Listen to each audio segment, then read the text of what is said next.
Oke, baik. Mohon maaf, barusan ada kendala di Zoom saya. Kita mulai sesi hari ini.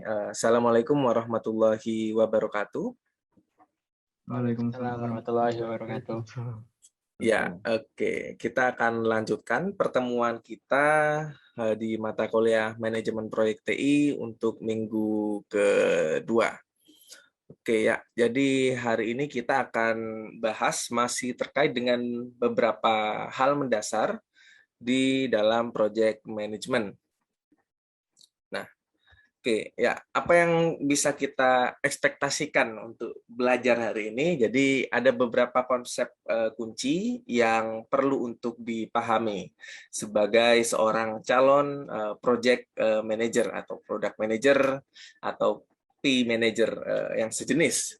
Yang pertama terkait dengan sistem view dan kita pentingnya memahami organisasi dan memahami pentingnya komitmen dari top management, dan kita juga akan membahas yang tadi juga sudah rekan-rekan kerjakan ya sebelum kelas ini dimulai terkait dengan project dan product life cycle.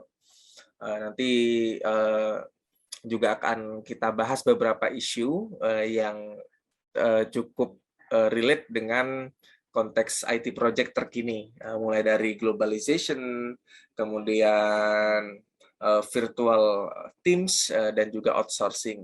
Dan nanti juga di akhir akan dibahas cukup mendetail terkait dengan agile software development, gitu ya. Salah satu metode pengembangan sebuah sistem atau software atau produk teknologi yang cukup banyak digunakan di industri hari ini. Oke, ya. Untuk sebelum itu, ini ada yang akan kita bahas ya, sudah saya jelaskan, dan part 2 sebenarnya sudah ada di video material, namun nanti kita akan coba lebih mendalam ya, kira-kira dalam life cycle sebuah project itu seperti apa. Oke, ya, sebelum saya mulai dengan membahas apa sistem view dari project management, saya ingin mengajak teman-teman di sini untuk flashback sedikit ya, dengan mungkin ada yang sudah lupa, ada yang sudah ini ya, bahkan tidak ada yang belum tahu, itu cukup fatal sih ya, tapi harusnya di pelajaran atau mata kuliah PPSI sudah dibahas mengenai apa itu sistem. Nah, saya ingin bertanya nih ke teman-teman yang ada di sini, kira-kira masih ingat nggak dengan definisi dari sistem? Gitu ya. Silahkan, apakah ada yang ingin menjawab? Kita flashback dulu nih, biar nanti nyambung nih, kenapa kita seorang project manager harus berpikir secara sistem, dan apa yang dimaksud dengan sistem itu. Silakan, ada yang ingin volunteer menjawab? Kak mau coba Kak? Ya, silakan. Kalau menurut saya seingat kata Pak Iik itu ini kayak beberapa komponen dari suatu lingkungan yang mereka tuh mengerjakan sesuatu hal yang bersama untuk tujuan yang sama gitu Kak. Oke, exactly ya. Betul ya, Evan ya, sangat tepat ya, itu persis yang Pak I katakan tuh di slide PPSI awal-awal gitu ya. Jadi memang yang menjadi, ya terima kasih Pak I ya, ada yang masih ingat ternyata ya, dan memang yang membedakan antara seorang lulusan sistem informasi dan seorang lulusan ilmu komputer, software engineering atau teknik komputer gitu ya, ya paling sangat signifikannya ada di kata sistemnya gitu ya. Jadi memang seorang sarjana sistem informasi itu harus mampu berpikir secara holistik ya, kalau kata Pak Ii dulu ya.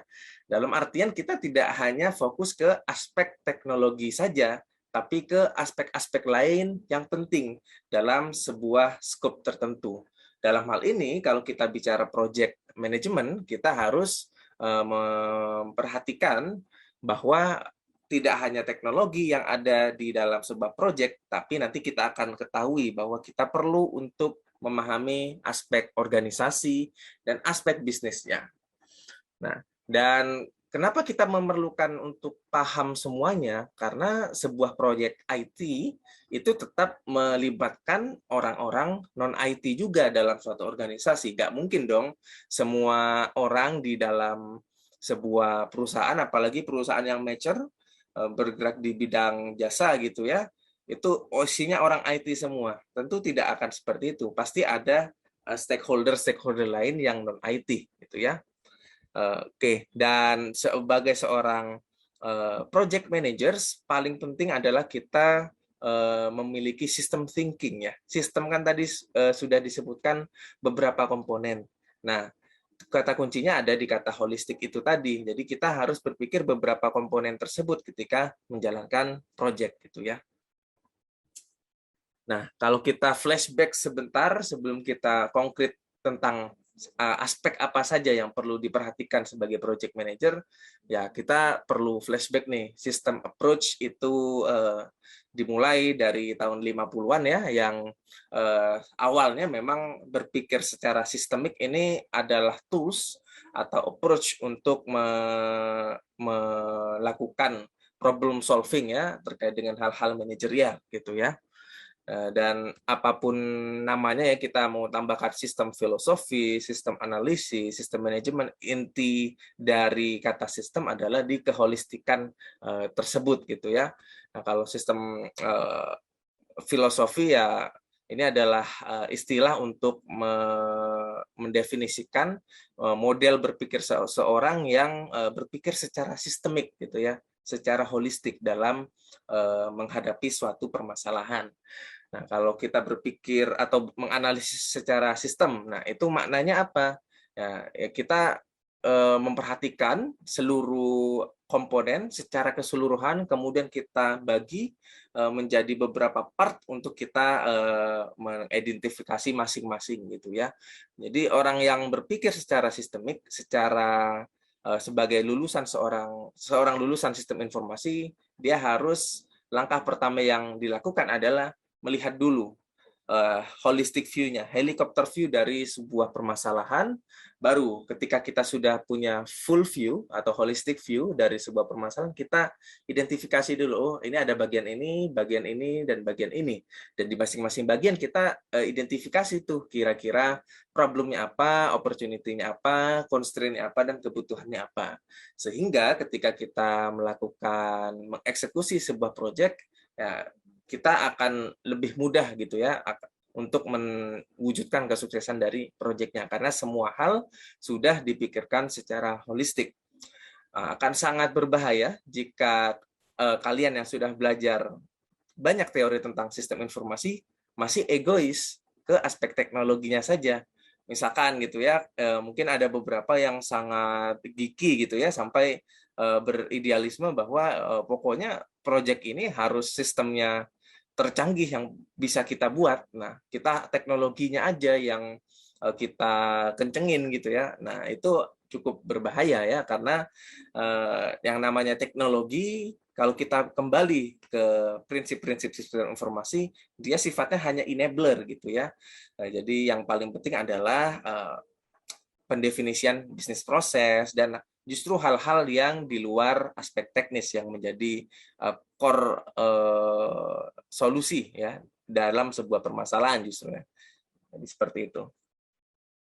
Nah, dan sebagai seorang project manajemen ya memang harus memiliki filosofi berpikir yang sistemik dan memanage ya secara sistemik juga ya.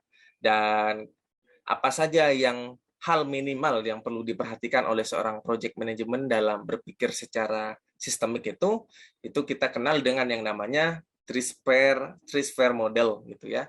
Jadi ada 3 komponen nih yang paling minimal gitu ya. Mungkin pengembangannya bisa ke depan bisa lebih dari 3 ya, tapi setidaknya ada 3 hal yang project manager itu perlu sangat perhatikan gitu ya. Yang pertama tentu kalau kita base-nya adalah teknologi, kita akan memperhatikan teknologinya.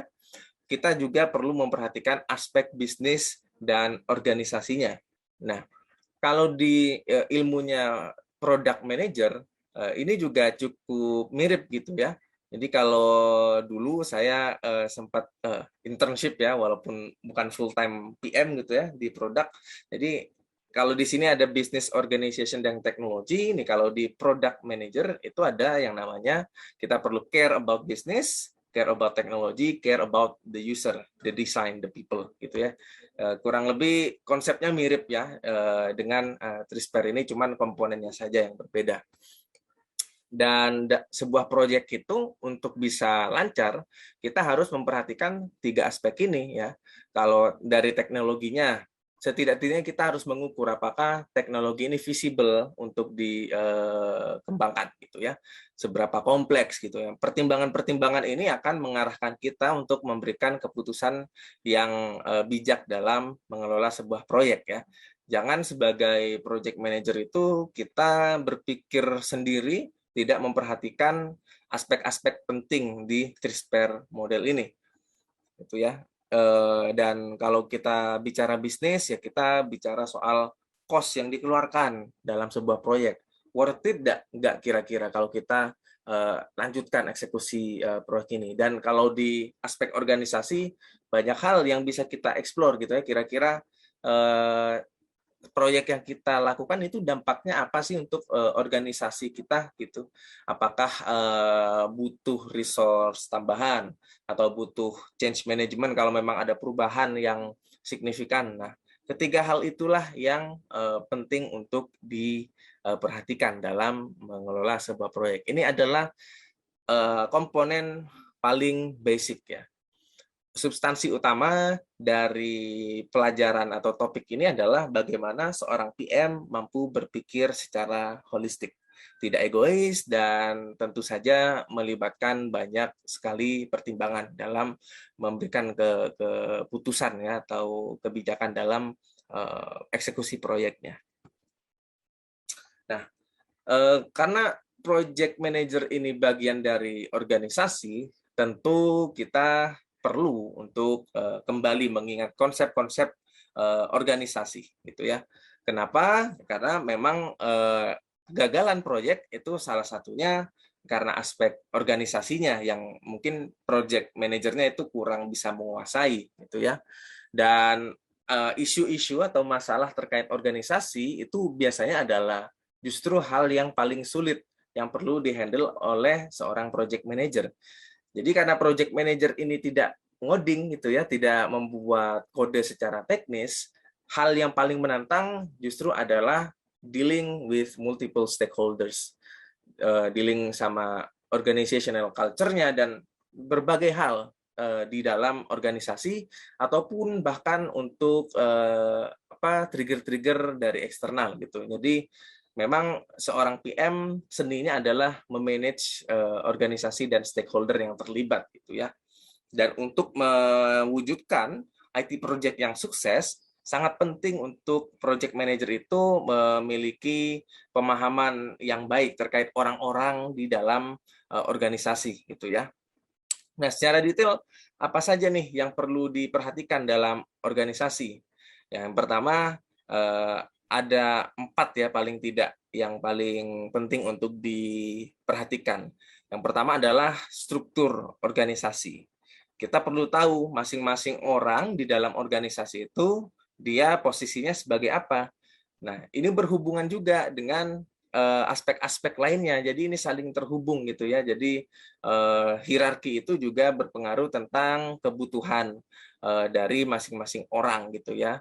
Selain kebutuhan yang dia masuk ke human resource frame, juga ada kepentingan-kepentingan gitu ya, baik secara individu maupun secara kolektif dalam organisasi. Kita harus paham gitu, strukturnya seperti apa, masing-masing orang di organisasi ini butuhnya apa, kepentingannya seperti apa, dan kita juga perlu care dengan symbolic frame atau ya simbol-simbol yang dia tidak tidak yang kadang tersirat gitu ya, tidak secara tertulis kita eksplisit mengetahui, namun kita secara tersirat perlu untuk memahaminya seperti kultur di dalam organisasi, bahasa komunikasinya gitu ya, dan tradisi-tradisinya dan semua hal yang sifatnya simbolik gitu ya. termasuk kalau kita bicara culture nanti ada beberapa hal yang perlu diperhatikan. Tapi kurang lebih dalam peran kita sebagai project manager, 4 frame ini atau 4 hal ini yang perlu kita perhatikan dengan baik gitu ya.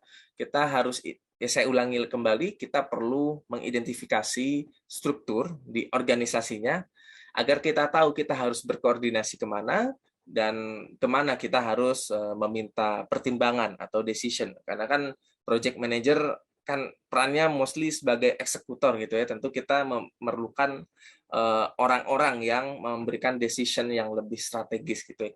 Nah, setelah kita tahu strukturnya seperti apa, kita identifikasi kira-kira setiap orang di struktur itu butuhnya apa gitu ya, baik kebutuhan secara individu maupun secara kolektif di divisi tertentu.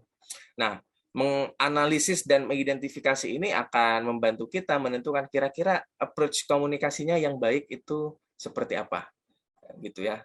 Termasuk untuk yang politik nih, politik di office maupun di sektor publik ini adalah hal yang sangat krusial. Kebanyakan project itu bisa gagal, bisa di-kill dalam sekali jentik ya, seperti Thanos, itu karena aspek kepentingan politis gitu ya. Dan kita jangan ini ya, jangan memandang aspek politis ini sebagai sesuatu dengan sentimen negatif ya. Justru jadikan aspek politik ini sebagai ajang untuk kita belajar memahami kepentingan orang, dan kira-kira dari kepentingan itu kita harus approach-nya kayak gimana nih untuk menyukseskan proyek kita gitu ya. Ya, jadi walaupun kita sebagai orang teknologi, orang IS, belajar aspek politik itu juga perlu ya. Karena ya, di real life, di real world, ketika kita bekerja dalam sebuah proyek, aspek politis itu tidak akan pernah lepas ya. Mau sestabil apapun, aspek politik tidak akan lepas. Karena apa? Karena setiap individu atau setiap kelompok pasti punya kepentingan masing-masing. Oke, ini symbolic frame ya perlu kita perhatikan agar kita tidak ini ya, tidak menjadi orang yang aneh dan bisa berbaur gitu ya. Kita harus pahami kulturnya, kemudian value dari organisasinya agar nanti kita bisa membaur dan memperoleh komunikasi yang baik gitu ya. Oke, sebelum saya lanjut ya, karena akan sangat banyak konsep, saya akan beri jeda sedikit-sedikit untuk bertanya. Kira-kira apa yang ingin ditanyakan sampai sejauh ini? Ada yang masih mungkin belum jelas dari setidaknya penjelasan saya terkait dengan sistem thinking sebagai PM dan 3-sphere model?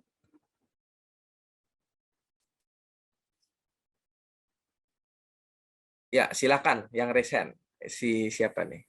Adrian dulu deh. Izin bertanya Kak, Ya, yang silakan. tentang political frame tadi, Ya. masih belum kayak kebayang cara nge-handle-nya gimana ya. Oke, ya. Thank you, Adrian. Sebenarnya untuk handling politik saya bukan ahlinya, gitu ya. Jadi ini pengantar saja untuk memperhatikan aspek ini. Nah, masalah handlingnya seperti apa, jujur saya tidak bisa menjelaskan secara detail ya. Tapi yang mungkin paling minimal perlu kita pahami adalah kemampuan kita mengidentifikasi kepentingannya, gitu ya, kepentingan dari masing-masing aktor yang terlibat gitu ya. Misalkan si top manager ini tidak harus sesuatu yang bersifat kekuasaan atau apa ya, tapi mungkin juga terkait dengan produknya gitu ya. Nah, jadi kalau yang bisa kita lakukan adalah sampai tahap mengidentifikasi dulu kalau sekarang gitu ya, dan kita menyesuaikan gitu ya. Mungkin ini lebih cukup abstrak ya aspek politik ini karena saya basicnya bukan ilmu politik ya.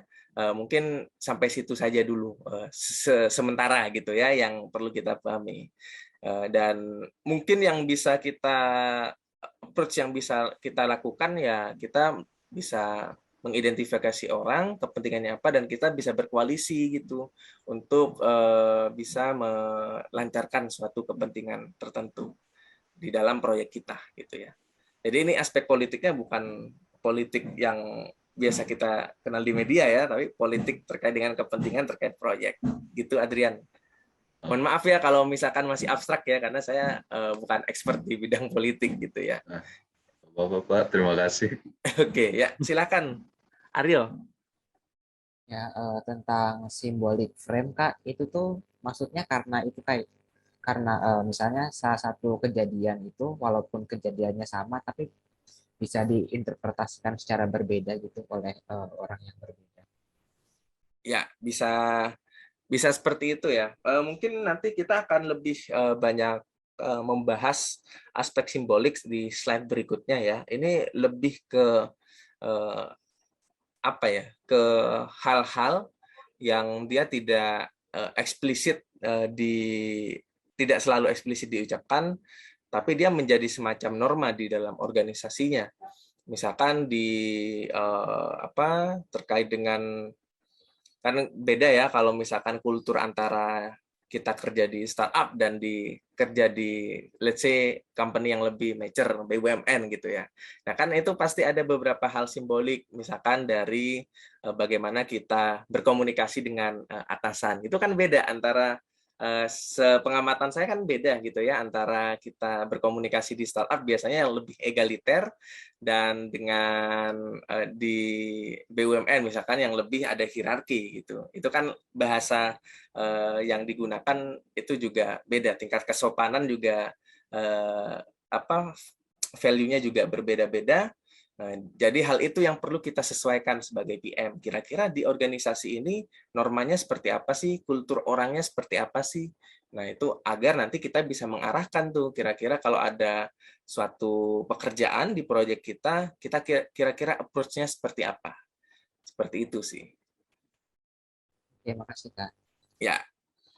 Oke, ya memang ini saya akui cukup abstrak gitu ya, tapi at least hal praktis yang perlu kalian tanamkan adalah bahwa sebagai PM, selain kita perlu sebelum kita jauh mengontrol pekerjaan, menghitung budget, dan melakukan aspek-aspek teknis dalam PM, beberapa hal di dalam organisasi ini perlu kita aware gitu ya, bahwa di dalam organisasi ini ada struktur, ada kepentingan, ada kebutuhan, dan ada value-value yang harus kita ikuti.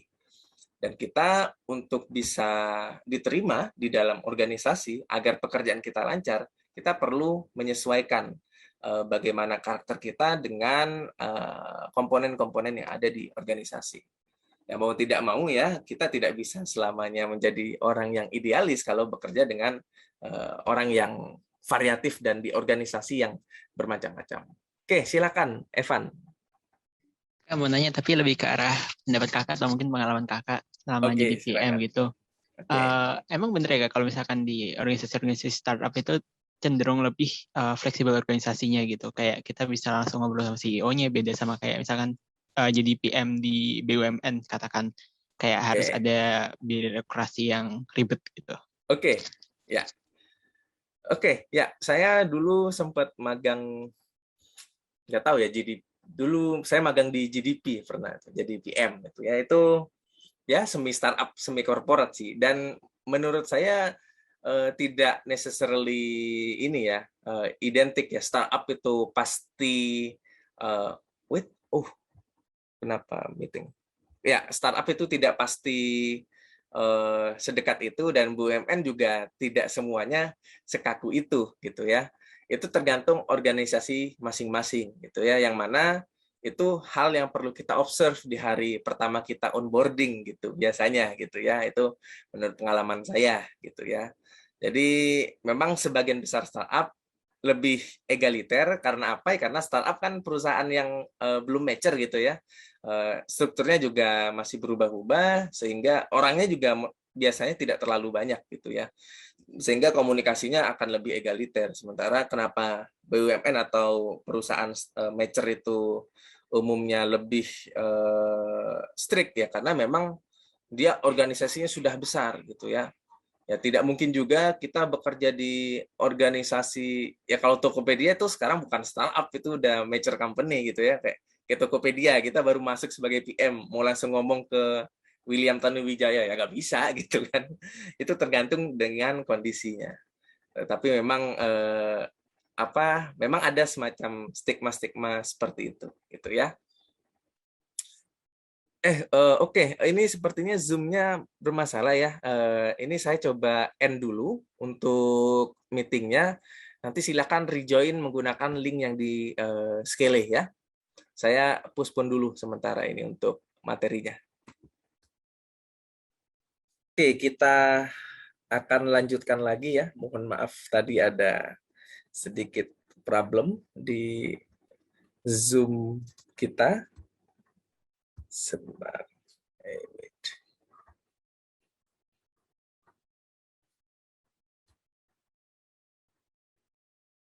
Oke, ini sudah terlihat sekarang?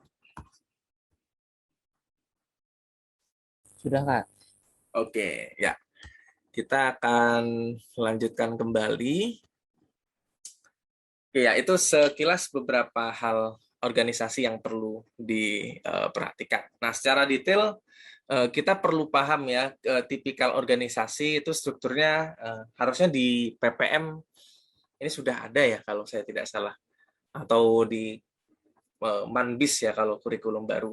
Nah, jadi kita harus lihat dulu, biasanya organisasi itu ada yang bentuknya fungsional, di mana tiap managers itu report ke CEO, ada yang project based, di mana yang melapor ke CEO itu para program managers-nya, yang mengurusi project-project, dan juga ada matrix gitu ya, ada yang gabungan antara fungsional dan project based.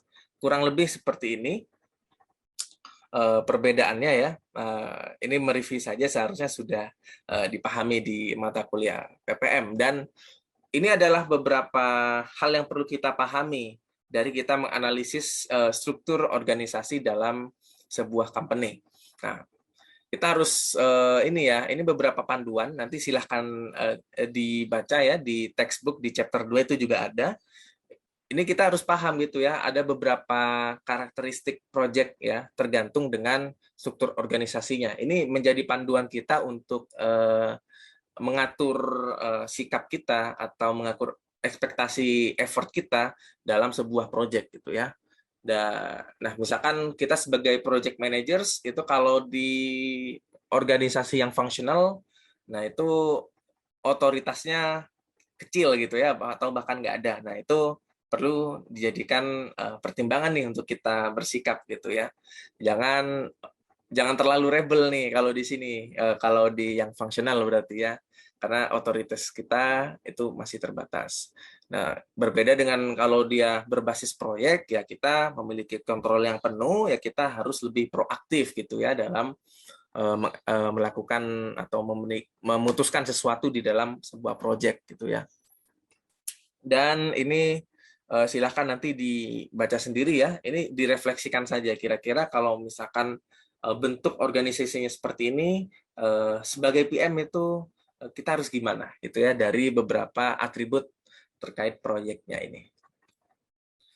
Nah, yang tadi cukup disinggung adalah terkait dengan simbol, salah satunya kultur gitu ya.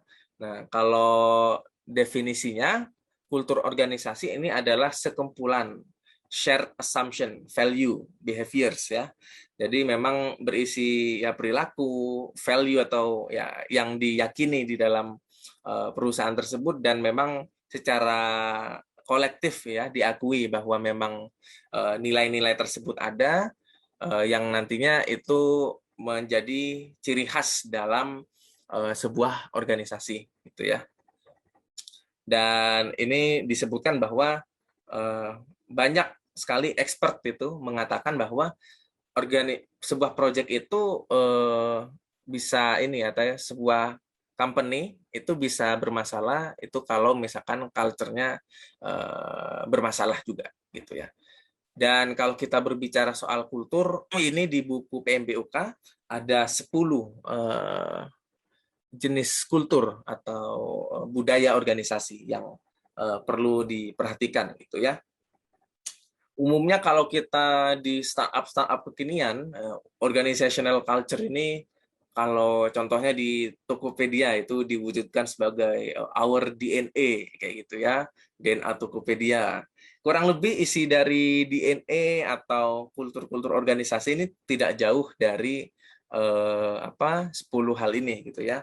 Yang pertama adalah risk tolerance, seberapa company itu mengencourage kita untuk mengambil risk, dan nggak apa-apa kalau misalkan kita mengambil sesuatu yang risky asal kita bisa learning yang bagus gitu ya. Dan di antara 10 organizational culture ini yang dikasih bintang ini adalah kultur-kultur atau budaya-budaya yang biasanya dimiliki oleh organisasi yang proyeknya itu biasanya bagus-bagus gitu ya, yang deliverable dari organisasinya atau perusahaannya itu lebih optimal gitu ya. Apa saja itu? Yang pertama adalah tadi risk tolerance. Kedua, organisasi yang dia meritokrasi gitu ya. Dalam artian meritokrasi itu menilai seseorang dan memberi reward kepada seseorang berdasarkan performa, bukan berdasarkan like or dislike gitu ya. Tidak mentang-mentang saya suka si X gitu ya, lantas semua reward di dia gitu ya. Tidak ya. Organisasi yang biasanya oke, itu organisasi yang biasanya mengencourage kita taking risk, dan kita diberi reward sesuai dengan performa gitu ya. Dan di organisasi yang proyeknya juga sukses itu biasanya konflik tolerance. Jadi konflik itu tidak dihindari tapi di manage gitu ya. Artinya di organisasi yang ketika ada konflik dia bisa secara terbuka untuk meresolve itu gitu ya. Tidak ada yang ditutup-tutupi. Kalau memang ada yang tidak sesuai ya kita harus langsung diomongin gitu ya. Itu karakteristik high successful di successful organization ya. Nah, yang keempat ini adalah budaya yang berorientasi pada output bukan proses. Nah, kenapa tidak dibintangi ya? Karena memang sudah jelas ya secara intuisi organisasi yang tidak respect ke proses ya umumnya memang ini ya melakukan apapun ya termasuk shortcut gitu ya. Jadi ini budaya yang mungkin kurang ideal untuk menyukseskan sebuah proyek ya. Jadi proses tetap matters. Mau kita membuat produk apapun di bidang apapun, kita perlu mempertimbangkan organisasi yang berorientasi pada proses. Dan biasanya juga startup kekinian juga ya yang mereka cukup berhasil biasanya sistem mempromot openness di dalam organisasinya. Jadi setiap orang punya otoritas untuk berpendapat, memberi masukan, dan juga kita mendengarkan user juga. Misalkan produk kita jelek ya kita terima, bukan defensif gitu ya. Dan ini beberapa hal yang lain ya yang bisa kalian sendiri baca di buku PMBOK ya. Karena kita masih banyak gitu ya materinya, jadi beberapa ini saya skip saja. Mungkin yang beberapa yang mungkin kurang familiar ya, seperti member identity ya. Contohnya itu organisasi yang benar-benar membuat sense of belonging employee-nya itu besar terhadap organisasi atau perusahaannya gitu ya. Nah, kalau kita lihat ya, kalau kita belajar dari startup yang cukup sukses gitu ya, salah satu persamaannya adalah adanya rasa sense of belonging gitu ya di dalam masing-masing employee-nya, rasa-rasa pride gitu ya, kebanggaan untuk bisa bergabung di organisasi tersebut sehingga motivasinya juga akan terpicu. Dan organisasi yang berorientasi pada kerjasama gitu ya. Ini kan dari sekian banyak dari 10 organization culture ini memang sebagian itu umum kita dengar kalau kita misalkan confess ada seminar dari startup apa gitu ya, kita kan pasti dengar our DNA is bla bla bla bla. Kurang lebih memang ini yang mereka terapkan. Oke, ya, selain kita menganalisis organisasi, kita juga perlu untuk fokus ke kebutuhan stakeholder gitu ya. Jadi memang salah satu hal yang membedakan antara PM yang baik dan PM yang tidak baik adalah kemampuan mereka memanage stakeholder. Mau dia di perusahaan apapun, mau di proyek sebagaimanapun, stakeholder ini pasti ada dan mereka punya kepentingan masing-masing. Nah, lebih detail nanti kita akan lihat tuh bagaimana approach kita ke masing-masing stakeholder. Karena kan stakeholder kurang lebih kita akan bagi nanti ya di stakeholder management itu ke mereka yang punya ada kepentingan yang paling tinggi dan ada pengaruh yang paling tinggi juga. Nah, nanti ada beberapa kuadran yang perlu kita perhatikan gitu ya. Dan kalau misalkan someday kita sebagai top manajemen gitu ya, kita harus memastikan kalau kita ingin sebuah proyek sukses ya kita perlu memprovide resource yang dibutuhkan.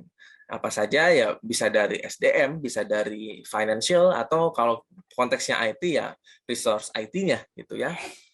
Nah, dan seorang top manager itu juga bisa fungsinya untuk menjadi jembatan antar stakeholder juga. Jadi untuk kalau misalkan ada konflik dengan antar elemen di organisasi ya top manajemen juga bisa punya peran di situ, dan juga perlu untuk sebagai top manager itu melakukan mentoring dan coaching ke next leader-nya gitu ya. Oke, ya. Thank you Evan ya. Jadi lebih baik sebenarnya ini sih depends on organisasi ya. Mungkin tadi ada yang masih belum jelas means and orientation ya. Karena ini tidak dibintangi ya. Jadi organisasi yang proyeknya sukses mereka yang berorientasi pada proses, bukan hanya endingnya, tapi bagaimana mencapai ending tersebut yang menjadi orientasi. Begitu ya Evan, semoga jelas gitu ya. Ya. Dan kalau kita bicara konteks proyek IT ya, tentu akan mudah bagi kita membuat proyek IT di perusahaan yang memang core kompetensinya IT. Tapi jika pun kita masuk ke perusahaan yang core-nya bukan IT, ya itu akan menjadi tantangan tersendiri gitu ya. Karena kalau misalkan suatu organisasi itu attitude-nya buruk terhadap IT, tidak terbuka dengan pengembangan teknologi informasi, ya proyeknya akan sangat struggling. Dan oleh karena itu dalam perusahaan semacam itu kita perlu yang namanya CIO gitu ya, Chief Information Officer, yang mana dia juga sebagai salah satu top manajemen yang dapat membantu berjalannya IT project. Dan kalau kita menginvolve non-IT people ke IT project ya kita juga perlu untuk memastikan dia komit untuk bisa mengikuti beberapa aspek IT, setidak-tidaknya penggunaan tools IT dalam projectnya gitu ya. Dan kalau misalkan ada resistensi seperti itu, salah satu solusinya ya kita bisa berkomunikasi dan meminta CEO untuk memberikan kebijakan yang mampu mendorong employee itu untuk attitude-nya terhadap IT lebih baik. Nah, selain itu juga dalam organisasi akan lebih baik kalau misalkan mereka sebuah organisasi itu punya standar dan guideline bagaimana seorang project manager itu harus bekerja gitu ya. Kalau sudah ada standar yang jelas, guideline yang jelas, PM walaupun dia entry level akan lebih cepat adaptasi dan kerjanya akan lebih efektif. Nah, itu maka dari itu peran dari top manajemen sangat penting gitu ya. So, kalau misalkan suatu hari kalian dihadapkan ke pilihan di beberapa organisasi, mau join organisasi A dan organisasi B, ya lihat ya, kira-kira mana yang top manajemennya dia cukup baik ya untuk mendukung orang-orang di bawahnya. Dari pemberian resource-nya termasuk standar dan guidelines yang sejelas apa.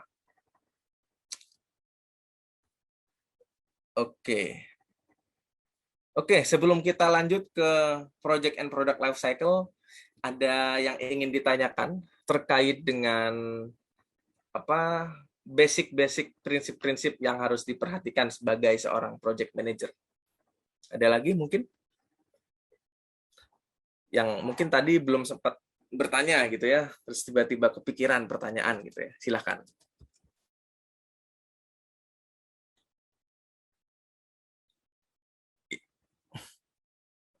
Oke, di kelas saya silahkan ya kalau kalian mau belajar sambil minum sesuatu atau snacking juga silahkan gitu ya, biar tetap fokus ya, asal tidak sambil mengerjakan hal lain ya. Kalau sambil minum sih nggak apa-apa gitu ya.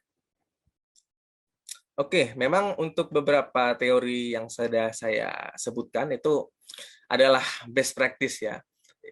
Di real life, kadang-kala memang saya akui dan kita harus pahami bahwa teori kadang tidak berjalan seiringan. Nah, dan maka dari itulah jam terbang sangat diperlukan. Di pertemuan kemarin saya bilang bahwa proyek yang sukses biasanya proyek yang dihandle oleh PM yang berpengalaman. So, jadi pelajari best practice, tapi juga harus fleksibel dengan dinamika dalam kondisi organisasi yang kalian hadapi nanti. Dan skill seperti itu ya harus dipraktikkan gitu ya. Dan kalau cara mempraktikkan selama mahasiswa ya bisa dengan kalian langsung internship di perusahaan tertentu atau bisa melalui organisasi-organisasi sesuai minat kalian. Karena teori organisasi itu hanya akan terasa jika kalian benar-benar berorganisasi.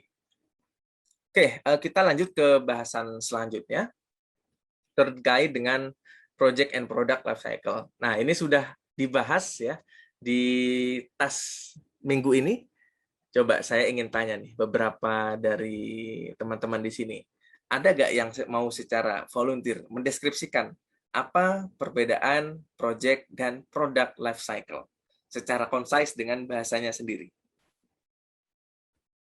Ya, silakan yang resen ini. Prinindya. Aisyah. Pak. Ya, silakan. Maaf Pak, off cam.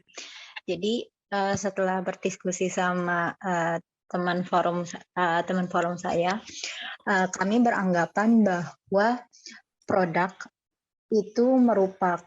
life cycle itu merupakan bagian dari project life cycle. Maksudnya adalah apa?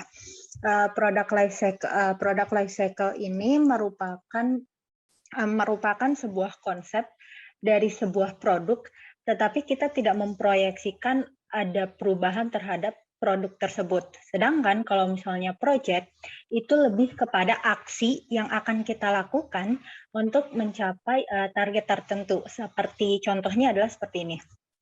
Proyek membuat sebuah produk.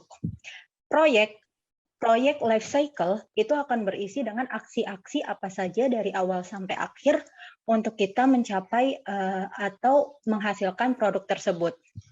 Nah, product life cycle-nya itu seperti apa? Product life cycle nantinya kita memproyeksikan sales. Oh, product life cycle pada saat awal kita berada di titik pengenalan. Terus nanti beberapa bulan sebelumnya dia berada di peak sales. Nah, di akhir dia merasa dia berada di posisi declining. Jadi itu perbedaan dari project dan product life cycle. Mohon maaf kalau misalnya ada salah-salah. Terima kasih, Pak. Oke, tidak masalah, Sumari. Thank you. Tadi cukup komprehensif ya. Jangan takut salah ya, karena kita ini manusia pasti tempatnya salah pasti ya. Jadi kalaupun salah nanti kita belajar lagi.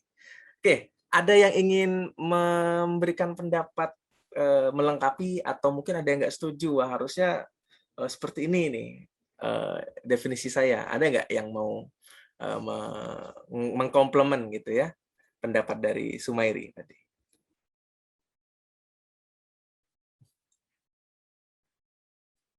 Ada? Coba saya. Oke, silakan yang raise hand itu. Siapa tuh? Raihan.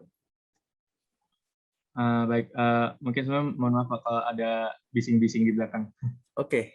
Nah ya, jadi mungkin kalau dari diskusi yang tim saya lakukan tadi itu, kami memandangnya apa ya, project itu adalah apa yang kita lakukan untuk menghasilkan produk. Kan mungkin udah disebutkan di definisi project bahwa project itu intinya mau menghasilkan sebuah produk yang unik gitu. Nah, ketika tujuan untuk membuat produknya tercapai, maka project selesai. Tapi ketika project itu selesai, justru produk itu baru mulai. Artinya bahwa apa yang dilalui produk nanti akan lebih lama, lebih besar, lebih panjang daripada project. Bahkan mungkin apa ya, ibaratnya satu project life cycle itu cuma mendirikan satu fase dari project life cycle. Contohnya project A adalah untuk mulai mengembangin produk ini. Terus nanti habis itu project baru lagi ada untuk apa ya, menumbuhkan gitu atau growth-nya, atau nanti menyebarkan keberadaan produk ini ke mana gitu. Jadi mungkin bedanya dari project dan produk itu adalah produk itu life cycle-nya lebih besar dan lebih luas, dan project itu bisa apa ya, satu life cycle project bisa jadi satu bagian dong dari produk gitu. Oke. Thank you, Raihan, ya sudah melengkapi.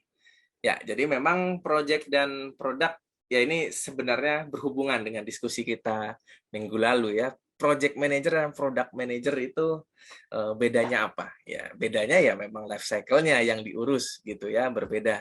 Dan memang benar, kadang memang sebuah project itu bisa merupakan bagian dari kita mengembangkan produk. Contohnya kita ingin membuat produk seperti Tokopedia misalkan ya. Nah, yang namanya kita mengembangkan sebuah Tokopedia itu adalah siklus yang tidak berhenti gitu ya. Biasanya dia akan terus diimprove gitu ya, melihat trennya pemakaiannya seperti apa, kemudian growth-nya seperti apa. Nah, untuk mengembangkan itu umumnya di dalamnya kita bentuk project-nya gitu ya. Jadi kalau perbedaannya life cycle project dan life cycle product, kalau project ya kita fokus pada fase-fase terkait project tertentu, kalau produk dia lebih holistik gitu ya, bagaimana produk tersebut mulai dari fase dia dikonseptualkan sampai dia akhirnya diterminate karena memang misalkan dia sudah decline, growth-nya sudah tidak ada dan tidak profitable lagi. Jadi mungkin sudah cukup benar ya yang tadi disampaikan. Dan kalau kita lihat di sini project life cycle ya memang kumpulan dari fase terkait project gitu ya. Termasuk juga apa yang akan dikerjakan di setiap fasenya, deliverable-nya apa, dan siapa stakeholder-nya. Dan di setiap fase itu ada deliverable gitu ya di masing-masing part gitu ya. Dan biasanya kalau untuk fase project itu ya ada 4 ya, paling umum, paling generik ya. Di beberapa buku bisa ada 5 sampai closing dan segala macam. Tapi paling umum ada 4. Yang pertama adalah starting project, organizing and preparing, kemudian kita execute ya, carrying out the work, dan finishing the project gitu ya. Beberapa buku mungkin akan lebih banyak, cuman intinya sama gitu ya. Ya, dan di setiap fase project kita harus memperhatikan beberapa hal. Ada beberapa karakteristiknya nih untuk setiap fase project. Yang pertama adalah ketika fase awal gitu ya dalam sebuah project life cycle. Umumnya kita tidak butuh resource banyak karena mungkin full untuk kita melakukan perencanaan yang penting, strategi gitu ya di tahap-tahap awal.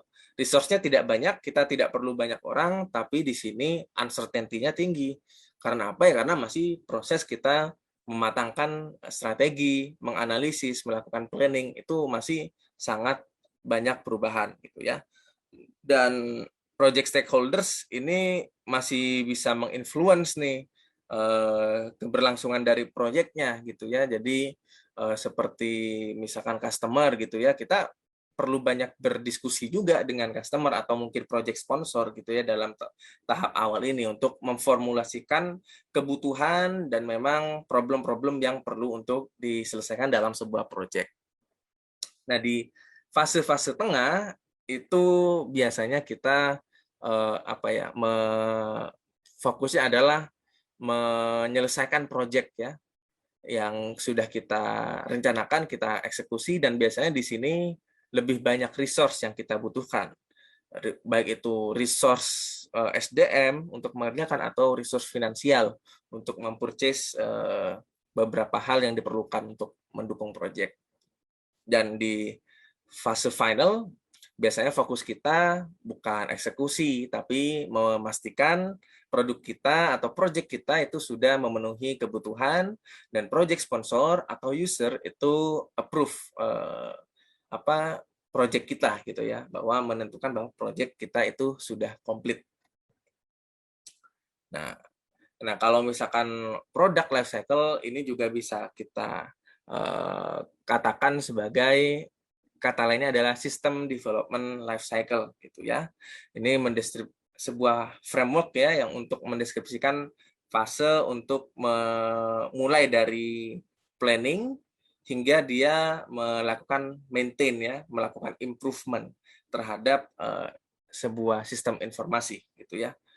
Dan product life cycle itu ada banyak sekali variasi, dan untuk memilih variasi-variasi product life cycle itu ditentukan paling utama oleh dua hal. Yang pertama adalah seberapa sering requirement itu berubah dan seberapa cepat atau seberapa sering deliverable-nya itu diperlukan gitu ya. Jadi dua hal itu yang perlu kita perhatikan dalam melakukan penentuan sistem development life cycle gitu ya. Nah, jadi perbedaannya ini sih dari scope-nya saja. Kalau project ya dia fokus untuk satu project-nya saja, bagaimana menuntaskan sebuah pekerjaan tertentu mulai dari start hingga memfinish pekerjaannya. Nah, kalau produk dia lebih holistik sih. Jadi dalam suatu produk ya kita bisa dalam mengembangkan suatu produk itu bisa chunk jadi beberapa project gitu ya. Jadi kurang lebih seperti itu. Nah, dalam buku PMBOK itu ada 5 jenis life cycle ya. Nah, di masing-masing jenis ini ada banyak variasi. Nah, yang pertama adalah predictive life cycle. Ini yang biasa kita sebut dengan waterfall. Jadi ada planning, analysis, design, implementation. Nah, dan ini semuanya sudah matang di tahap awal. Jadi scope-nya jelas, jadwalnya sudah deterministik, dan cost-nya juga fix di awal. Nah, ini adalah life cycle atau SDLC paling tradisional gitu ya dalam membuat sebuah sistem. Kita biasanya menggunakan ini hanya ketika memang semuanya sudah jelas. Kalau kita menghadapi atau membuat sebuah sistem yang dia requirement-nya berubah-ubah, atau kita ingin rilisnya cepat, nah predictive life cycle ini nggak cocok gitu ya. Jadi sekali lagi, kita menentukan life cycle itu harus berdasarkan dua hal, yaitu degree of change in requirements dan frekuensi dari deliverable-nya. Ingin sesering apa.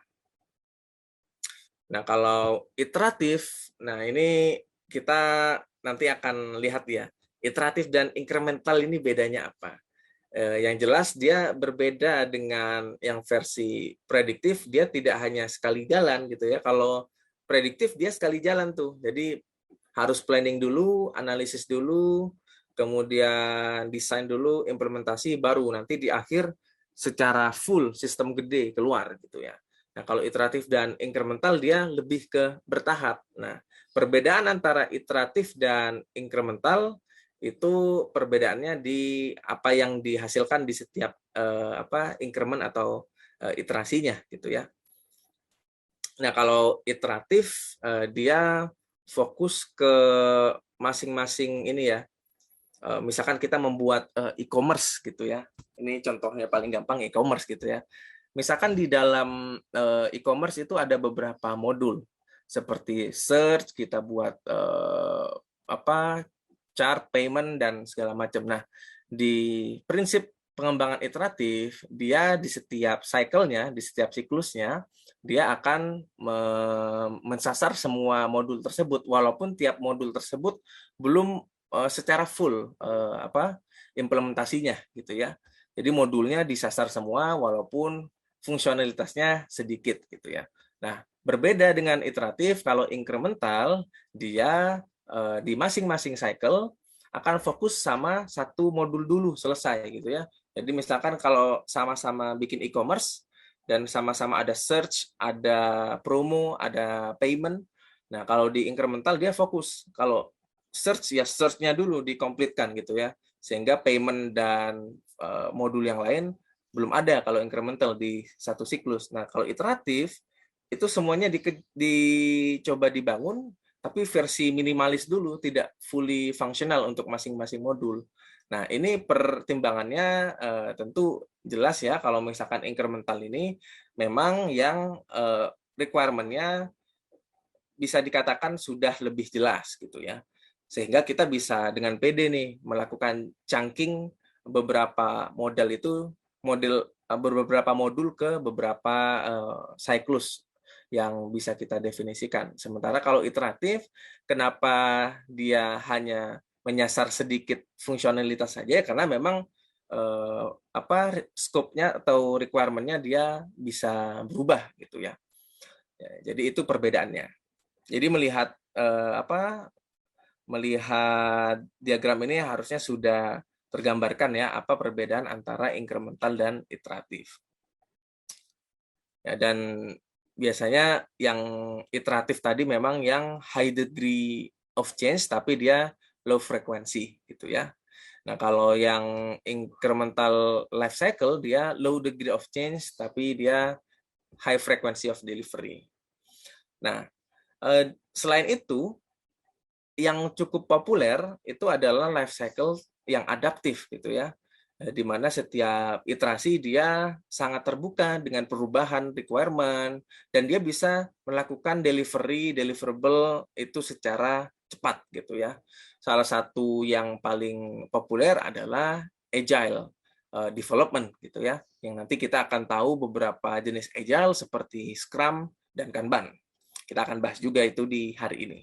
Nah, kalau hybrid ini kombinasi ya dari beberapa jenis life cycle yang ada yang sudah disebutkan tadi. Nah, ini kalau predictive life cycle, jadi seperti ini ya, kurang lebih linear semuanya. Setiap proses harus selesai terlebih dahulu baru ke proses selanjutnya. Kelemahannya tentu dia tidak adaptif dengan perubahan. Kalau misalkan sudah dianalisis, sudah didesain, kemudian dibuat dan ada perubahan requirement, wah itu kacau gitu biasanya kalau pakai waterfall. Nah, kalau waterfall ini juga dikembangkan, ada yang mengembangkannya itu menjadi spiral model, jadi gabungan antara waterfall dan juga pengembangan secara iteratif gitu ya. Jadi fasenya dia kurang lebih hampir sama dengan waterfall, namun dia lebih dilakukan secara iteratif gitu. Dan di beberapa referensi juga ini adalah model yang banyak digunakan untuk proyek-proyek yang besar gitu ya. Jadi proyek-proyek yang besar, yang high risk biasanya bisa menggunakan spiral model ini. Di beberapa referensi, spiral model ini fasenya tidak hanya mengikuti waterfall, tapi meliputi beberapa hal seperti risk analysis. Jadi ini adalah cycle yang lebih sering digunakan untuk proyek besar yang risknya tinggi. Ini sudah kita bahas, dan juga ada jenis life cycle yang lain, jenis cara pengembangan yang lain ya. Ada yang namanya prototyping model gitu ya. Jadi kalau prototyping kita tidak melakukan analisis requirement secara formal seperti di waterfall, kita bikin dokumen. Tapi kalau di prototyping kita ya bikin prototype ke user, langsung kita berikan ke user kira-kira ini cocok nggak sama kebutuhannya. Jadi memang di sini involvement user cukup besar kalau di prototyping model.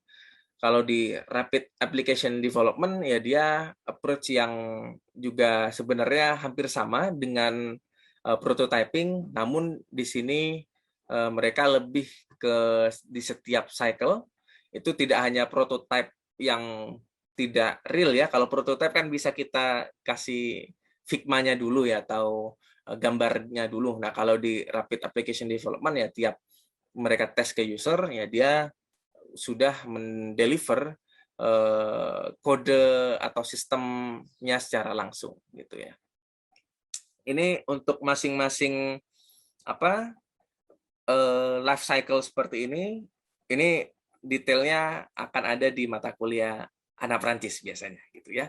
Nanti akan lebih detail di situ. Ini untuk pengantar saja kalau di Manpro.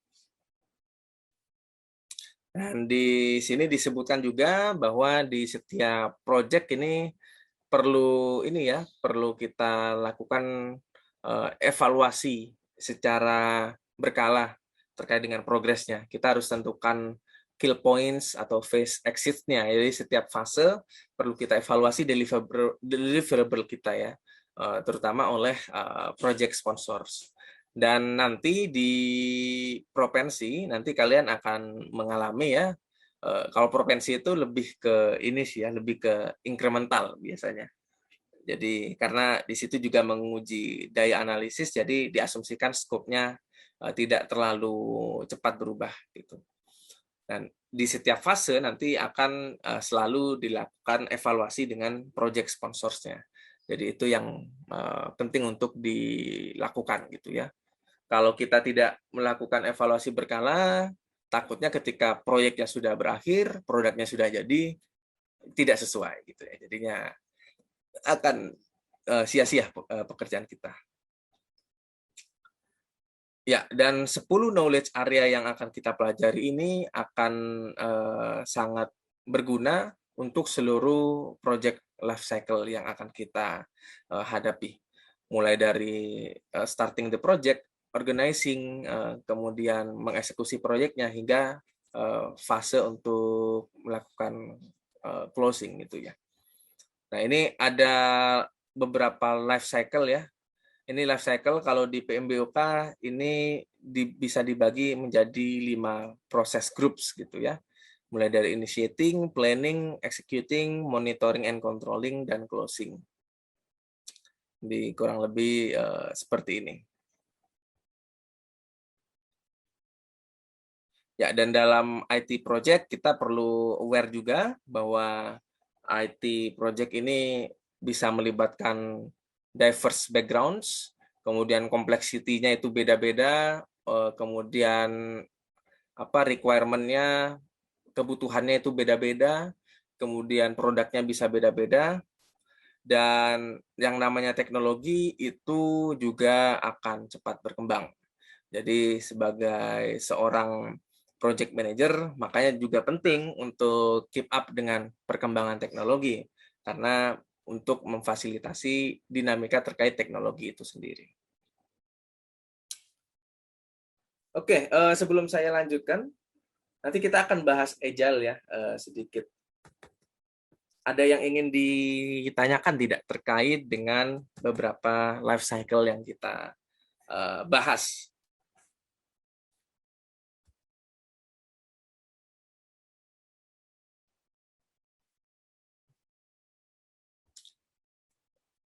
Kalau di buku PMBOK memang kurang lengkap ya penjelasan terkait dengan masing-masing life cycle ini. Mungkin di bukunya Ana Prancis tuh itu jauh lebih komprehensif di situ. Oke. Kalau tidak ada saya lanjutkan ya. Ini kita akan bahas juga beberapa trends ya yang juga berpengaruh dalam konteks IT project management. Nah ya, ada beberapa hal penting yang perlu dibahas. Yang pertama terkait globalization, kemudian terkait dengan outsourcing, kemudian virtual teams, dan terkait dengan agile project management ya. Jadi kalau globalization ini adalah tren bahwa sekarang ya di era sekarang ini di mana border country itu sudah nyaris tidak ada karena bantuan teknologi informasi itu juga memberikan keuntungan, peluang bagi IT project management sekaligus beberapa tantangan gitu ya. Kemudian selain itu sekarang juga banyak ya, hampir banyak sekali perusahaan yang melakukan outsourcing, ya, di mana sebuah perusahaan atau organisasi itu mengambil ya atau mendelegasikan suatu pekerjaan itu ke source yang lain atau biasanya company lain gitu ya. Dan kalau untuk outsourcing yang dilakukan antar negara itu biasa disebut dengan offshoring. Jadi kalau outsourcing ya kita misalkan punya kebutuhan, entah itu barang atau bahkan kita punya project namun internal kita tidak bisa mengerjakan itu sendiri, ya kita bisa lakukan outsourcing, meng-acquire atau menggunakan resource yang ada di luar organisasi gitu ya. Dan terkait dengan pandemi juga kita perlu tahu hal-hal yang perlu diperhatikan untuk membuat virtual team gitu ya. Jadi dulu pas ini juga sudah dibahas ketika saya mahasiswa dulu ya, virtual teams. Tapi konteksnya baru terasa relevan setelah ada pandemi gitu ya, karena mau tidak mau hampir semua perusahaan sekarang membentuk virtual team karena tidak bisa bekerja dari office. Ya, kalau kita bicara globalization, itu ada beberapa issues ya, terutama terkait dengan komunikasi, trust antar employee yang tersebar di letak geografis yang berbeda, kemudian work practice-nya, bagaimana cara bekerja di dalam organisasi, itu juga akan sangat diverse dan tools yang digunakan. Dan untuk mengatasi isu-isu tersebut, ya perlu seorang PM yang menangani proyek global itu untuk apa ya, menerapkan disiplin yang tinggi, dalam artian bukan menjadi apa ya sangat strict dan otoriter gitu ya, tapi perlu untuk menetapkan komitmen kerja. Kira-kira kita kan biasanya globalization ini masalahnya terkait dengan perbedaan time zone gitu ya. Nah, kita perlu untuk membuat komitmen antar tim itu, kira-kira cara bekerja yang sama-sama disepakati yang enaknya itu kayak gimana. Dan yang kedua adalah think global, act local, ya kita harus tahu masing-masing dari employee atau member kita di berbagai negara itu kulturnya seperti apa, cara bekerjanya seperti apa, namun kita juga perlu sesuaikan dengan apa yang sudah biasa kita lakukan juga. Dan daripada force standardization, kita perlu mengencourage untuk sistemnya adalah collaboration seperti itu. Dan kita perlu bantuan tools yang baru dan teknologi yang baru untuk membantu bekerja dalam skala yang global. Ya, ini outsourcing bisa kita lakukan juga, bisa kita lakukan ketika biasanya ini di perusahaan-perusahaan besar ya, seperti telekomunikasi gitu. Dia kan memang punya tim IT-nya, cuman ternyata pekerjaannya load-nya jauh lebih besar dari kemampuan mereka internal, maka biasanya akan memberikan pekerjaan itu ke company lain di outsource gitu ya. Nah, otomatis kalau kita sudah handling outsourcing seperti ini, kita perlu sebagai project manager itu familiar dengan yang namanya negosiasi kontrak gitu. Itu yang paling penting ya. Ya, dan outsourcing ya bisa ada disadvantage-nya, bisa ada kekurangannya juga. Nah, itu bisa selain kan bisa baca di case ini, bisa juga karena kualitas yang tidak baik karena kita gagal untuk melakukan pengawasan dan standarisasi gitu ya, dan juga bisa karena perbedaan kultur gitu ya. Nah, kalau di virtual teams ini banyak advantage-nya ya, kita bisa lebih fleksibel, cost-nya lebih murah, dan biasanya cukup sanksi dengan poin yang ketiga, work-life balance di virtual teams ya. Ya, katakanlah lebih memungkinkan ya, walaupun in fact jadi hampir 24/7 bekerja kalau remote itu ya. Ya, jadi memang Kalau inilah tiap-tiap perusahaan beda lah ya kalau poin yang terakhir ini ya. Tapi yang lain itu juga ini juga akan berguna gitu ya. Cost untuk perusahaan tentu akan lebih murah, tidak perlu sewa kantor juga ya. Kalau misalkan dia full virtual, kemudian kita bisa mencari talent secara fleksibel juga. Misalkan kita butuh expertise sesuatu, kita akan sekarang kan lebih borderless kalau virtual teams itu ya. Dan ya ini sebenarnya poin pertama dan terakhir ini akan sangat kontradiksi ya. Memang dengan virtual teams ya kita bisa lebih responsif gitu ya, tapi ujung-ujungnya kalau tidak di manage dengan baik itu work life balance-nya ya tidak ada juga gitu ya. Dan itu menjadi penting ya untuk seorang PM ini untuk dapat memastikan pekerjaannya itu dikerjakan dengan waktu yang wajar. Biasanya work life yang tidak balance itu bisa karena atasan atau PM-nya dia dalam mendefinisikan tugasnya itu kurang cermat gitu ya, sehingga ada beberapa yang harus overtime. Jadi ini penting nih nanti untuk time management ya. Jadi kalau misalkan nanti ada yang berpikir untuk menjadi PM, saya titip pesan kalau nanti jadi PM, jadilah PM yang memastikan anggota timnya memiliki work-life balance gitu ya. Saya mendengar beberapa keluhan rekan-rekan saya yang menjadi entah developer atau perusahaan employee di beberapa startup itu ya, work-life balance-nya agak kacau, kebanyakan gara-gara pembagian tugasnya itu kurang cermat gitu ya.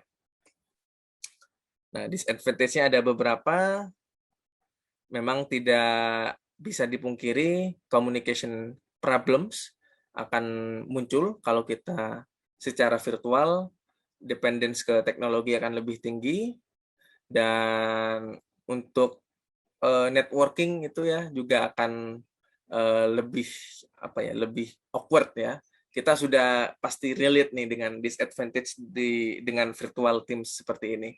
Jadinya kalau kita contoh di kampus gitu ya, kita di kampus saja nih, bukan di project, kita dengan full virtual itu akan merasa terisolasi, dan mungkin ketika nanti sudah berakhir pandemi ini kita akan lebih awkward gitu ya untuk melakukan networking karena udah kebiasaan terisolasi sendiri gitu ya.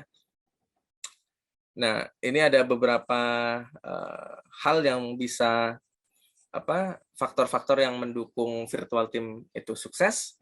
Yang pertama adalah tim prosesnya harus didefine dengan jelas dan cermat, harus ada saling percaya, hubungan antar employee itu harus bagus, leadership style-nya juga harus disesuaikan, dan seterusnya gitu ya. Ini beberapa penjelasan ini bisa kalian baca sendiri secara eksplisit dan cukup jelas ada di buku PMBOK. Oke, mungkin yang akan lebih menarik untuk dibahas adalah terkait dengan Agile Project Management. Kenapa ya? Karena ini yang lebih banyak dipakai hari-hari ini di banyak company. Gitu ya. Nah, sebelum saya melangkah jauh gitu ya ke penjelasan terkait Agile, ada nggak yang mau sharing pengetahuannya sejauh ini terkait apa saja itu yang dimaksud dengan Agile? Bisa dari definisinya, bisa dari entah konsepnya, strukturnya, dan seterusnya, atau mungkin prinsip-prinsipnya. Ada yang ingin sharing pengetahuannya terkait dengan Agile?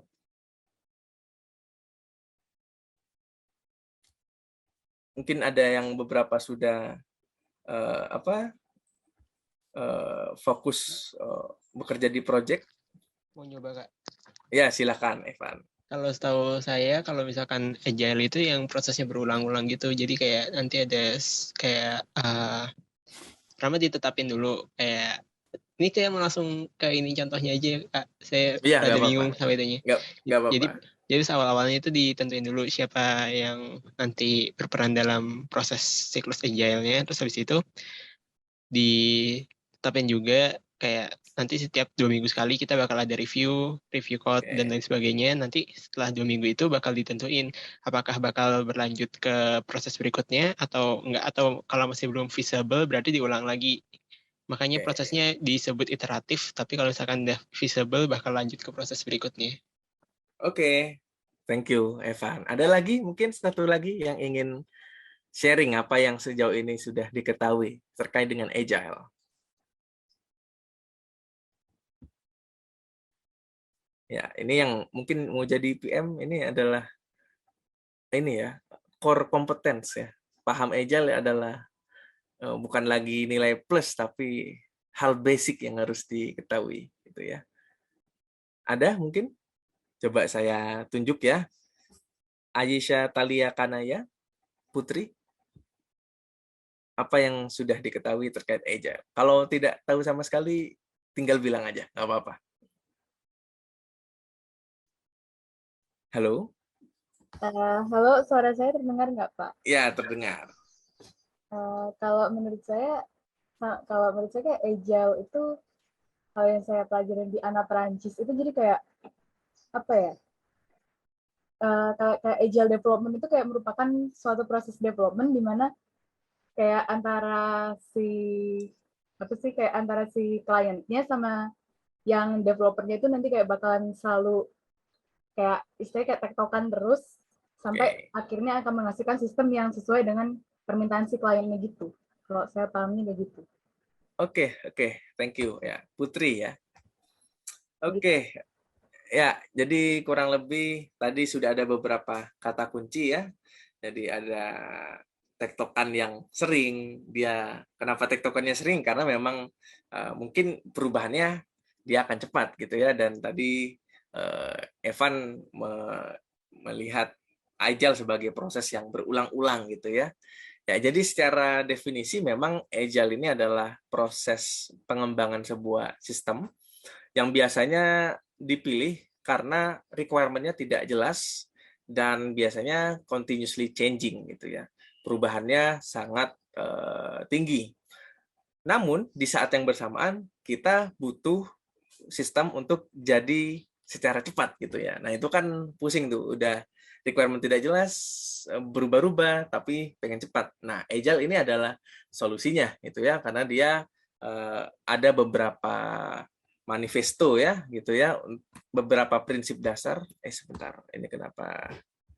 Ya, ada beberapa prinsip dasar di Agile yang memastikan dia mampu untuk adaptif terhadap perubahan dan bisa mendeliver sebuah bagian dari sistem itu secara cepat gitu ya.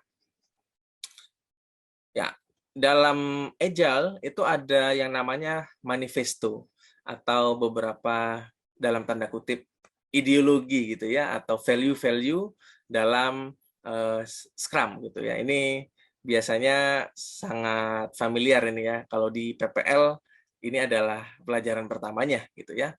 Jadi di Agile itu ada beberapa prinsip. Yang pertama, individuals and interactions over process and tools. Jadi memang sangat rely dengan interaksi antar individu. Jadi masing-masing individu dalam Agile itu harus saling terbuka dan saling berinteraksi, saling mengklarifikasi, dan komunikasi menjadi penting di dalam Agile. Gitu ya. Nah, di Agile itu perbedaan dengan waterfall atau di anak Prancis itu ya yang dipraktikkan itu prinsipnya adalah working software over documentation. Jadi di Agile kelemahannya memang dokumentasinya jelek, tapi softwarenya bisa di-deliver dengan cepat. Karena apa? Karena di setiap cycle atau nanti kita sebut dengan sprint, mereka fokus untuk menghasilkan yang namanya increment atau deliverable atau part of working system yang mereka kembangkan.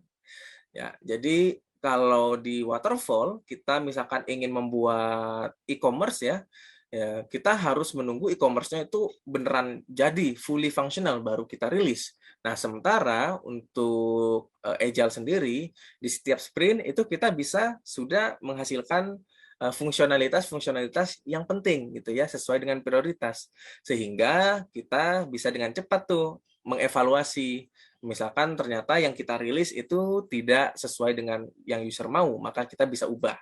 Nah, itu mengapa Agile ini sangat umum diadopsi di startup ya, karena startup itu karakteristiknya adalah tidak jelas gitu ya. Mereka masih mencari-cari bisnis model, produknya masih bisa berganti-ganti, sehingga mereka akan sangat cocok menggunakan agile. Dan yang ketiga adalah customer collaboration over contract negotiation gitu ya. Jadi daripada kalau project yang formal kan kita semuanya pakai project charter ya, kita harus negosiasi scope-nya segini ya. Nah, di agile itu sebaliknya. Justru di setiap sprint itu kita di-encourage untuk berkolaborasi dengan user gitu ya. Jadi kalaupun usernya tiba-tiba berubah pikiran, ya agile itu nggak apa-apa gitu ya. Kita tetap akan bekerja sesuai dengan feedback dari user tersebut. Dan yang terakhir adalah responding to change over following a plan gitu ya. Jadi yang menjadi prinsip utama di dalam agile adalah kalau ada perubahan tuh nggak masalah gitu ya. Itu harus kita respon daripada kita stick sama satu plan yang kaku gitu ya. Itu beberapa manifesto di Scrum. Nah, di Scrum itu ada beberapa hal yang perlu diketahui. Jadi satu requirement penuh itu umumnya disebut sebagai product backlog. Ini list dari apa saja requirement lah dalam tanda kutip yang perlu dikerjakan.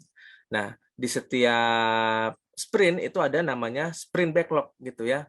Jadi apa saja yang mau dikerjakan ketika sprint tertentu. Dan satu sprint itu biasanya terdiri dari 2 hingga 4 minggu, dan biasanya setiap hari atau setiap beberapa hari sekali itu ada yang namanya daily scrum. Daily scrum ini adalah biasanya digunakan untuk saling mengupdate progres masing-masing.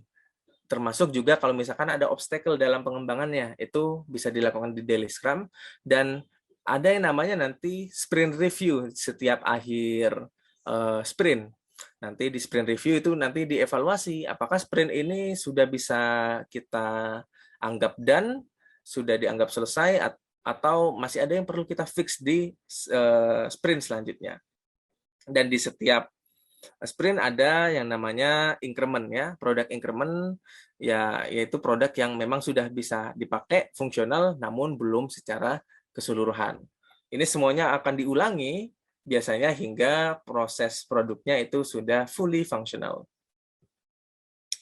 Nah, ada yang namanya juga Kanban di Scrum. Jangan bingung ya, Kanban ini adalah lebih ke visualisasi ya, yang dikenalkan oleh Toyota untuk menggambarkan, membagi pekerjaan itu menjadi beberapa jenis. Ada yang in progress, ada yang done, dan ada yang masih perlu, yang belum dikerjakan sama sekali. Dan Kanban ini biasanya dikombinasikan dengan Scrum dalam bentuk Scrum Board ya. Jadi ada yang namanya Scrum Board untuk mendefinisikan kira-kira di suatu sprint itu mana pekerjaan atau backlog yang sudah dikerjakan, yang sedang dikerjakan, atau belum tersentuh sama sekali.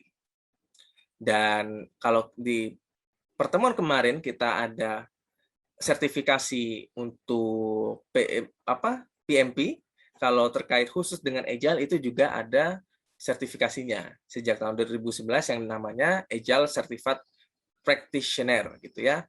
Dan di Fasilkom ini sudah ada nih dosen yang punya sertifikasi seperti ini. Salah satunya Pak Ade Azurat ya, dari pengajar PPL juga gitu ya. Jadi ini bisa diambil ya kalau memang ingin menjadi seseorang yang kredibel di bidang Scrum atau di Agile gitu ya. Dan untuk secara lebih lengkap ya terkait dengan Agile, ini sebenarnya adalah konsep yang sangat sederhana, namun praktiknya butuh jam terbang. Di sini saya sudah berikan Scrum Guide 2020. Jadi kalau misalkan berminat untuk mengeksplor apa saja yang ada di dalam Scrum, teorinya seperti apa, kemudian value-nya seperti apa, kemudian aktornya ada siapa saja, ini nanti silakan bisa dibaca gitu ya, sebagai suplemen ya dari yang kita pelajari hari ini. Oke, sebelum kita move ke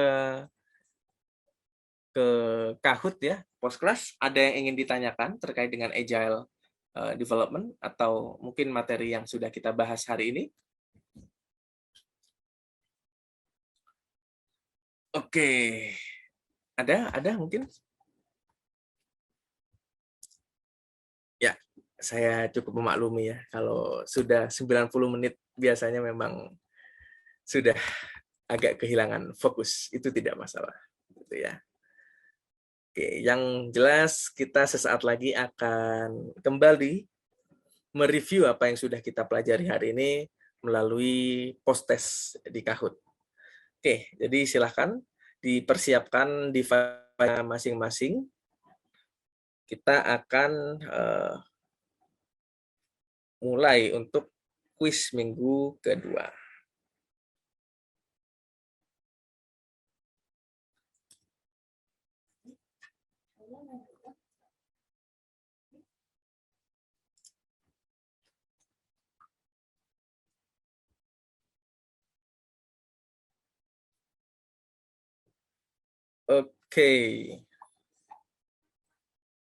Oke, silakan dipersiapkan.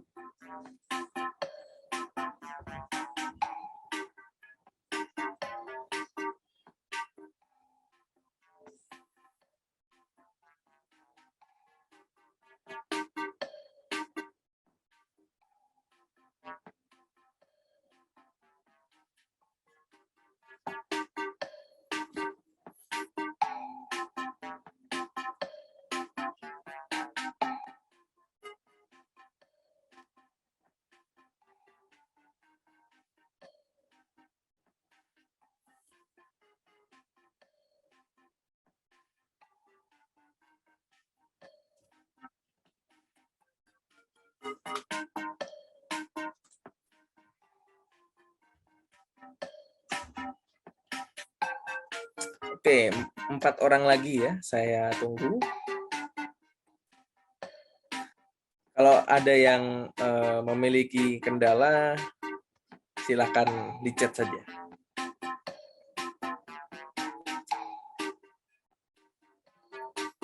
Oke, 3 orang lagi, 2 orang lagi. Kurang 3 orang lagi, silakan. Ini tidak ada susulan Kahoot, jadi harap diikuti dengan seksama. Oke, ada 2 lagi mungkin. Coba saya cek.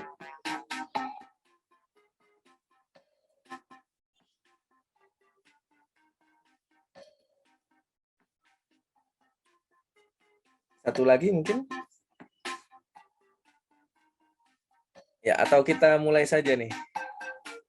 Biar cepat selesai. Oke, kita langsung mulai saja ya.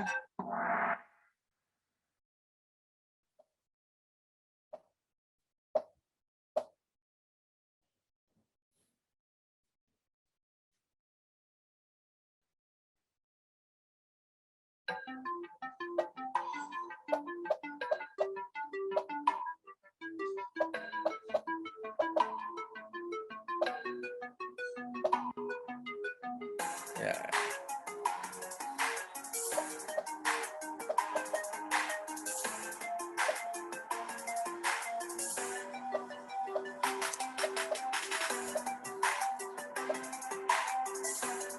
Ini memang tidak eksplisit tadi ya dicontohkan. Ya, untungnya dominasi benar ya. How meetings runs, employee dress code itu lebih ke kultur dari organisasinya ya. Otomatis dia adalah hal yang terkait simbolik gitu ya. Bukan kepentingan. Oke, kita lanjut.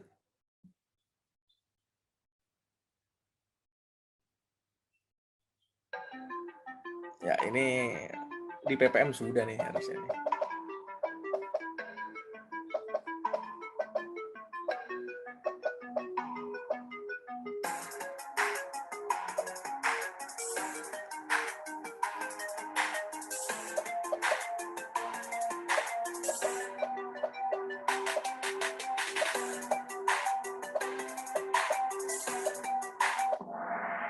Oke, good ya. Jadi karena di matrix dia biasanya report ke PM, si project manajernya, maupun dengan si VP ya, dari atau PIC dari divisinya. Oke. True or false? Di awal.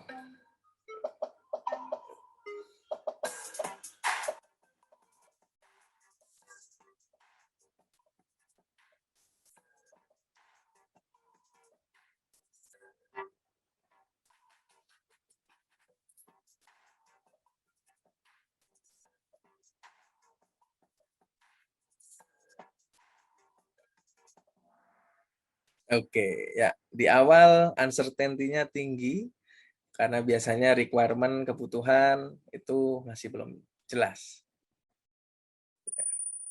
Oh. Oke. Kita lanjutkan.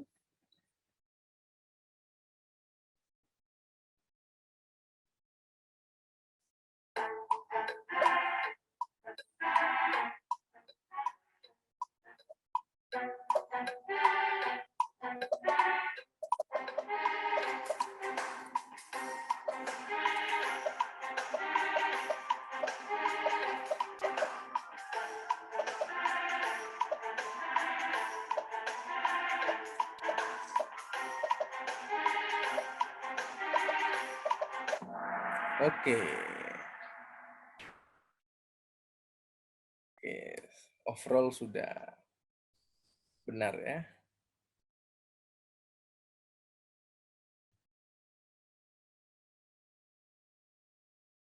Nah, ini sudah kita bahas ini ya.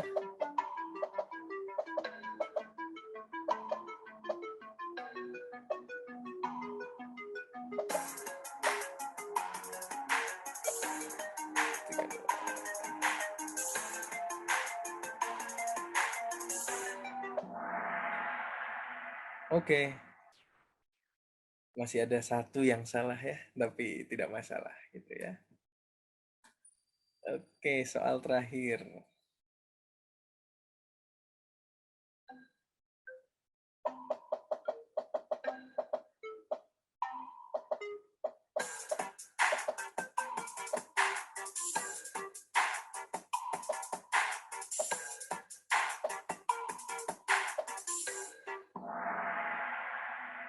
Oke. Ya, memang ada sih yang pakai stream programming. Oh ya, sprint ini bagian dari Scrum ya, jangan sampai salah konsep ya. Oke. Ya, oke. Sudah selesai juga post class hari ini. Saya ingin mengingatkan untuk tugas project kelompok itu sudah dirilis. Deadline-nya masih di akhir semester, namun sudah perlu untuk diperhatikan sejak dini biar tidak terlalu kerepotan di akhir. Oke, selain itu silakan nanti tuliskan ya. Terima kasih kemarin sudah banyak yang menuliskan weekly reflection-nya. Saya harap di sesi kali ini yang masih belum kemarin itu juga menuliskannya. Tidak harus ini ya, tidak harus panjang, detail, yang penting jujur ya, apa yang kalian masih kesulitan, apa hal baru yang kalian temukan, dan bagaimana hal baru tersebut kalian refleksikan. Kira-kira ke depannya, oh ini kayaknya useful nih buat gini. Jadi ini alih-alih dijadikan sebagai tugas, anggap saja ini sebagai forum untuk curhat lah ya di tiap-tiap minggu. Mau mengungkapkan terkait dengan perkuliahan, misalkan oh kurang ini nih penyampaian saya, itu juga silakan di sini ya. Oke, ya. Oke, kalau tidak ada pertanyaan, berhubung waktunya juga sudah habis, saya rasa cukup dulu sampai di sini pertemuan kita di minggu kedua mata kuliah manajemen proyek TI. Terima kasih atas kehadiran dan partisipasinya dan juga keaktifannya tadi. Terima kasih. Semoga apa yang saya sampaikan hari ini dapat bermanfaat. Tetap selalu jaga kesehatan masing-masing. Selamat sore semuanya. Assalamualaikum warahmatullahi wabarakatuh. Makasih, Pak. Waalaikumsalam warahmatullahi wabarakatuh. Terima kasih, Pak. Terima kasih, Pak. Semangat semua. Terima kasih, Pak.